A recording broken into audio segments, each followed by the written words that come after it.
Ang size ng battery na to, 3SM na reverse polarity para dito sa L300. Yung dating battery ni sir, hindi siya reverse polarity, pero kasya naman din. Kaya lang nakasulok yung positive niya. Pwede nyong linisan yan, buhusan nyo lang ng mainit na tubig. Ako kasi dito, hindi ko na nilinis, di man sa akin to. So ayan, kapag reverse polarity, mas madali siyang ikabit kasi nakalabas na yung mga terminal niya, lalo na dito sa positive side.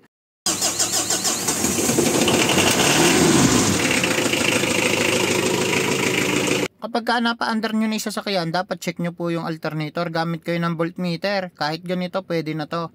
Ayan guys, nasa 14.8. Actually, malakas yan. Dapat kasi nasa 13.5 hanggang 14.5. Tapos pwede daw bang pa-check yung lumang battery? Pwede yon. Pina-check niya sa akin lumang battery. Baka daw kasi pwede pang gamitin. So ito, nakita namin na 30% na lang yung health. Mahina na yung health niya guys. Tapos dito, yung actual CCA niya, mababa na, 180 na lang.